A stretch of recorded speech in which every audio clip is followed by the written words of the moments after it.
Hello friends, இந்த வீடியோவில் என்ன பார்க்க போறோம்னா, ட்ரெயின் சண்டை இப்போ வைரலாக போயிட்டு பீகாரில் நடந்த சம்பவம். ஒரு பொண்ணு பார்த்தீங்கன்னா, ஒரு ஆணுக்கு பயங்கர சண்டை. முதல்ல ஒரு பொண்ணுக்கு தான் பயங்கர சண்டை ஆச்சு. அப்புறம் அவங்க பார்த்தா 2 பேரும் ஒருத்தர் அடித்தடியாக தான் இருந்தாங்க. அதுக்கப்புறம் பார்த்தீங்கன்னா, மேலேருந்து ஒருத்தர் சப்போர்ட் பண்ணி பேசினார். உடனே அந்த பொண்ணு அவரை போட்டு அடித்த உடனே அவரை அப்படியே இழுத்து போட்டு அவரை அடிக்க ஆரம்பித்தேன். அதுக்கப்புறம் யாரோ அடித்து ஒரு மிகப்பெரிய சண்டைன்னு சொல்லலாம். அது இப்போ வைரலாக போய்கிட்டு இருக்கு.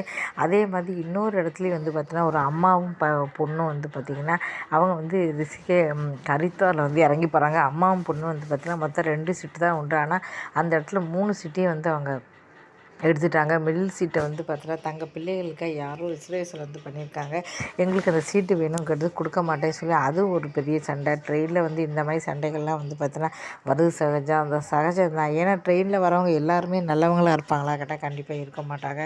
நான் கூட ஜம்மு போய்ட்டு திரும்பி வந்துருந்தேன். காலையில் பார்த்தோன்னா 11 மணிக்கு தான் டெல்லி வரும். ஆனால் அவங்க எழுந்துட்டாங்க, தூங்கி எழுந்துட்டாங்க. ஆனால் என்ன செஞ்சுட்டாங்கன்னா, ஒரு ஆண் இப்போ எங்களுக்கு 3 சீட்டு உண்டு, அவங்களுக்கு 3 சீட்டு. ஆனால் இந்த பக்கம் அந்த பக்கம் இருந்ததுனால அவங்க என்ன பண்ணாங்க, அப்படியே படுத்துக்கிட்டாங்க ஃபுல்லாகவே. ஒரு ஆண் ஒரு சீட்டில் படுத்துக்கிட்டாரு, கொஞ்சம் அந்த பக்கம் ஒரு பெண்ணு படுத்துட்டாங்க. இப்படி 2 சீட்டையும் ஆக்கிரமிச்சிட்டாங்க. எங்களுக்கு இடமே தரல. அப்புறம் ஒரு சீட்டில் எங்களுக்கு ஒரு சீட்டு உண்டு இல்லை, 2 சீட்டு உண்டு இல்லை, அப்படியே அவன் படுத்துக்கிட்டான். ஓரமாக உட்காந்தோம். நம்ம கேட்டதுக்கு அவங்க தரமாட்டேன் அப்படின்னு சொல்லிட்டாங்க. ஆனால் நான்லாம் சண்டை போடல. எத்தனை தடவை கேட்டு பார்த்தேன். அப்படியே நான் போய் கம்ப்ளைண்ட் பண்ணுறேன் அப்படின்னு சொல்லிட்டு நேராக போய் டிடிஆரை கூப்பிட்டு வந்துட்டேன். நான் அப்படியே கேட்டு பார்த்தேன். இல்லை தரமாட்டேன் அப்படின்னு சொல்லிட்டேன். ஓரமாக ஒரு கொஞ்சோண்டு துளி இடம் கொடுத்தாங்க. ஓ அப்படியா, இது எங்களுக்கு 2 சீட்டு உண்டு, நீங்கள் எந்திருக்க மாட்டோம், நாங்கள் டெல்லி வந்தோன்னே அப்படி தான் இருப்போம், எங்களுக்கு உட்காரவே இடம் இல்லை, வேற எங்காவது காலி சீட்டு இருக்கும், அங்கே போய் உட்காந்துக்காங்க, நாங்கள் ஏன் காலி சீட்டில் உட்காந்தோம், காசு கொடுத்து நாங்கள் ரிசர்வேஷன் பண்ணியிருக்கோம் அப்படின்னு சொல்லிட்டு நேராக போய் டிடிஆரை போய் கூட்டிகிட்டு வந்துட்டேன். அதுக்கப்புறம் அவர் கேட்டார், சார் எங்களுக்கு 2 சீட்டு உண்டு பாருங்கள், ஃபுல்லாகவே அவங்க 2 பேரும் 2 சீட்டு ஃபுல்லாகவே படுத்துட்டாங்க, நாங்கள் நின்றுக்கிட்டு இருக்கோம் அப்படின்னு சொன்னேன். உடனே அவர் சத்தம் போட்டார். உடனே அவங்க எழுந்துட்டாங்க. வேறு வழி இல்லாமல் ஃபைன் போடட்டுமா அப்படின்னாங்க. உடனே எழுந்து இடத்த கொடுத்துட்டாங்க. கொஞ்சம் டீசெண்டாக தான் இருந்தாங்க, லேப்டாப்லாம் வச்சுருந்தாங்க. உடனே அதுக்கப்புறம் பார்த்தீங்கன்னா, நாங்கள் 2 சீட்லேயும் உட்காந்தோம். அப்போ கூட என்ன சொன்னால், அங்கே உட்காரு இங்கே உட்காருன்னு சொன்னார். அது மாதிரி பார்த்தீங்கன்னா, நம்ம எதுவாக இருந்தாலும் சரி டிடிஆர்கிட்ட போய் நம்ம சொல்லிடணும். நம்ம சண்டை வீணாக ஒருத்தருக்கு ஒருத்தர் பேசி சண்டை போட்டுக்கிட்டு எதுக்கு இருக்கணும். டிடிஆர்கிட்ட போய் சொன்னாங்கன்னா கண்டிப்பாக அவர் நடவடிக்கை எடுப்பார். எதுவாக இருந்தாலும் சரி ட்ரெயினில், அதுவும் நார்த்து பக்கம் நீங்கள் வந்துட்டீங்க அப்படின்னா இந்த சீட்டை கண்டிப்பாக ஆக்கிரமிச்சுப்பாங்க. இதே மாதிரி நிறைய இடங்கள்ல இப்படி தான். நாங்கள் ரிசர்வேஷன் பண்ணினோம், உட்காந்துக்கிட்டாங்க. இந்த சீட்டு ரிசர்வேஷன் பண்ணியிருக்கோமா அப்படின்னு சொன்னோம். டெல்லியிலேருந்து நாங்கள் மதுரா போகும்போது. அதுக்கப்புறம் எந்திருக்கவே மாட்டேன்னாங்க. அதுக்கப்புறம் டிடிஆர் நான் கூட்டின்னு வந்தோன்னே தான் எல்லோரும் எழுதாங்க. இந்த மாதிரி நிறைய இடத்துல பார்த்தீங்கன்னா உங்களுக்கு நடக்கும். நீங்கள் நம்ம தான் ரிசர்வேஷன் பண்ணியிருப்போம் காசு கொடுத்து, இருந்தாலும் அவங்க கேட்க மாட்டாங்க, ஃபுல்லாகவே படுத்துருவாங்க, நமக்கு தரவே மாட்டாங்க. நம்ம அன்ரிசர்வ் மாதிரி நின்றுக்கிட்டு வரணும், அவங்க அந்த சீட்டில் படுத்துருப்பாங்க. இந்த மாதிரி நிறைய நடக்கும்.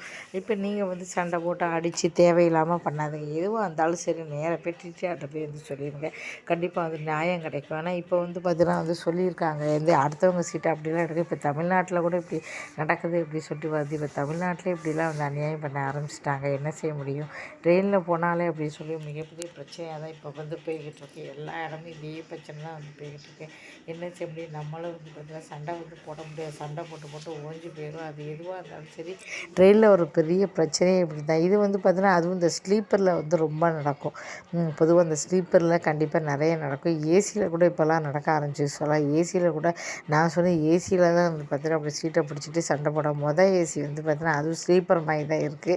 வேணும் நீங்கள் டீசெண்டாக யாரும் சார் 2வது செகண்டுக்கு போயிருக்கலாம். இப்போ படித்தவங்க படிக்காதவங்க எல்லாருமே ஒருத்தருக்கு ஒருத்தர் சண்டை போட்டு அடித்து இப்படி ஆரம்பிச்சிட்டாங்க. இதில் நம்ம படித்தவங்க அது சொல்லவே முடியாது.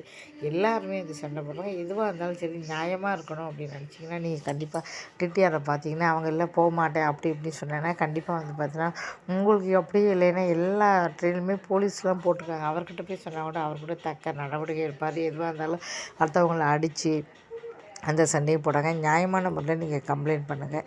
இந்த வீடியோ பிடிச்சவங்க சேனலை சப்ஸ்கிரைப் பண்ணுங்கள். இது மாதிரி நிறைய வீடியோக்கள் போட்டிருக்கேன் பாருங்கள். நன்றி.